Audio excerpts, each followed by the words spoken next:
Hey everyone, it's Richard Metal Fan here, bringing you guys a brand new 2022 album review. And today we're going to be talking about the new album from a band that, well, I'll probably get a little bit of shit for, probably not. And as you can see by the title, today we're going to be talking about the new album from the band Motionless in White, entitled Scoring the End of the World, which is out now through Roadrunner Records. Now, for those of you who aren't familiar with Motionless in White, they're kind of a metalcore band from Pennsylvania. They've been around since 2005. And for me, Motionless in White, I used to write this band off for the longest time. I don't know. For some reason, I just didn't really care for them a whole lot. And I remember first seeing them back in 2015 where they were opening up for Slipknot. And I always thought, they actually do put on a good live show. And then I saw them again at the 2018 Final Warped Tour. And I was like, all right. And it wasn't until like 2019 or early 2020 when I just decided, I don't know, for some reason I checked out a couple of their songs. And for some reason it finally clicked with me. I don't know why. But they've been putting out albums since their debut album, which came out in 2010, entitled Creatures, which in my opinion is probably my favorite album of theirs. And then they put out the Infamous in 2012, Reincarnate in 2014, and Graveyard Shift 2017. And then their last album, which came out in 2019, called Disguise. I thought that was a pretty good album. But here we are with the band's sixth full-length album. Does Scoring the End of the World live up or exceed what Disguise has? In my honest opinion, I think it definitely has. I think the band, with every album that Motionless in White has done, they definitely really stepped up their game. One thing to note is just like the vocals from Chris Motionless. I think he puts a lot of like emotion into his singing, and especially when he does like his yells, it sounds really powerful. Excuse me. And I just think his vocals have really improved since the start of the band to now. You could definitely tell he's evolved. The guitar work on this album is pretty tight. Ricky Hoare Olsen and Ryan Sitkowiski's guitar playing is pretty sick. They pretty much know what to do, and they pretty much come up with some really great riffs. And then the bass playing on this album is pretty audible. It's actually finally the first album with their current bassist Justin Morrow, who used to play for Ice Nine Kills. This is his first album with the band.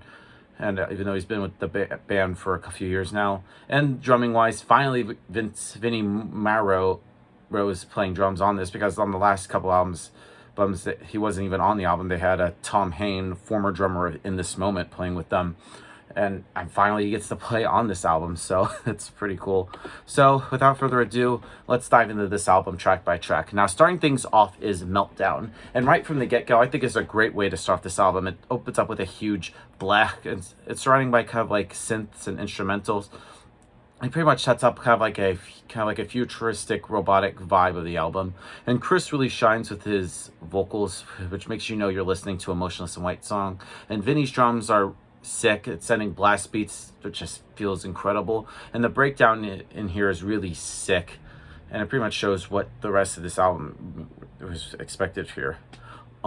Next up is Sign of Life. Now this pretty much features some intense sounding synth accompanied by riffy guitars.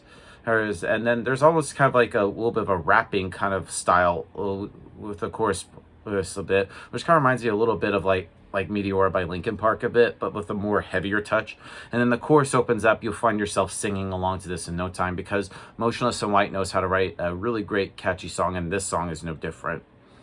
Next song on the album is called Werewolf, and this song pretty much guides you in with a thumping bass-filled synth, which kind of reminds me of like some soundtracks from like 80s horror flicks, and knowing how much Chris is a big fan of those kind of movies, and that pretty much has a really great influence on the song and the overall sound of the song itself. Next up is Porcelain. Now Porcelain opens up with a slow intro complete with piano, and then the synth warms in and the drums become like the main kind of like focal point here.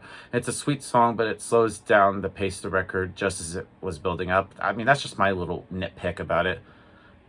Anyway, moving on to Slaughterhouse. Now, if you love the heavy side of Motionless in White, you'll love this song. And this song features a guest vocal appearance from Brian Garris from Knock Loose, and has a really kind of like a rough scream, and it borders on the fence between metalcore meets hardcore, and that breakdown is really sick.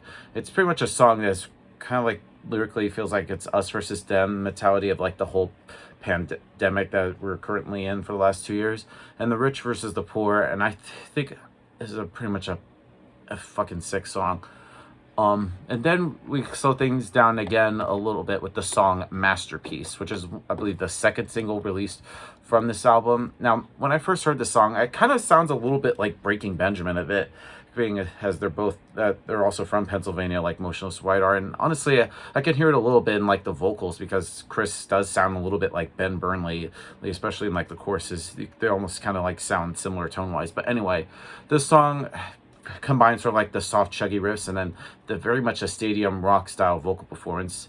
I just really love the chorus, like, so how do I apologize and put the tears back in your eyes? On every canvas that I paint is a masterpiece made of my mistakes.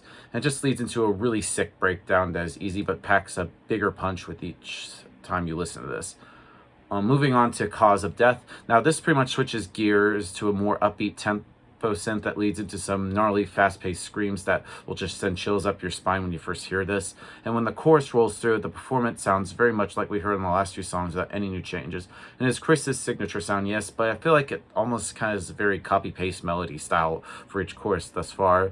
And the track in particular rips hard due to the heaviness and frantic instrumentals, but I feel like the chorus and slow sections pretty much lets down a little bit.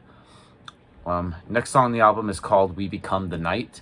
Now, We Become the Night begins with a future kind of like style sound that is completely different than what we've heard so far on this album. And it stands out really well, and it's something that we haven't heard yet. And the chorus, or the choir I should say, hymns in that background is a night's touch, and Chris steps up as the performer that gives us a really great delivery that is alluring to draw you with every word that is sung. Moving on to Burned at Both Ends 2. Now this is obviously a part 2 of their song from the 2012 album Infamous, which is crazy that that album is 10 years old this year.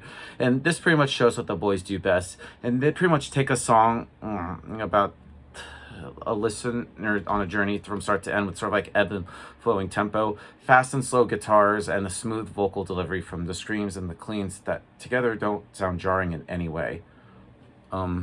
Next song is BFBTG Corpse Nation, which is one of the 2 songs on here, which features, of course, my good friend Lindsay Schoolcraft, former Cradle Filth keyboardist and still one of my good friends. But anyway, now this song is non-stop fun from start to finish, and I love the nasty blag in the middle, which become a fan favorite section if they hope they play it live in the future. And then we get to the next song, which is Cyber Hex. Now, Cyber Hex is, I believe, one of the first songs released from this album, which, of course, features a little guest vocal appearance from my friend Lindsay Schoolcraft. And when I first heard this, I was really interested. I could not stop listening to it. I can't even speak today, from the combination of the metalcore sound and the industrial, kind of like meets very 80s sounding throughout. And it's a really well-produced song, and it's really balanced. And I feel like it really sets up the signature song, or sound, I should say, for the album without it being any misleading at all. Anyway, next up is Red, White, and Boom. And this song features a guest appearance from Caleb Shomo of Beartooth, which I really was intrigued what the direction they were going to take.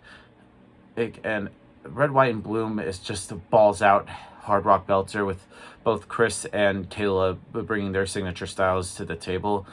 Well, and it's just really interesting. I fucking love it. And then we finally close things out with the title track, Scoring the End of the World. Now, the start of this song feels like something from like a video game, in which, of course, with the producer extraordinaire Mick Gordon, which teams up with this band with one of his, like, he pretty much works with like video game soundtracks with like Doom Eternal and Wolfenstein. And I really like the influences really shine here, because it feels more of an adventure than a musical journey. And don't expect much screaming, though. The focus is mostly on the clean melodic delivery and the spoken word aspect, but I think it's a pretty good way to sort of like wrap things up. Now, overall, Scoring the End of the World by Motionless White is a pretty good album. I should say it's another evolution in their sound. So rather than give this album a score, I'm going to give Scoring the End of the World by Motionless White a solid 8 out of 10. So yep, that's my review of the album, guys. Let me know in the comments what you guys think about it, and I'll see you all in the next video. And as always, keep it metal.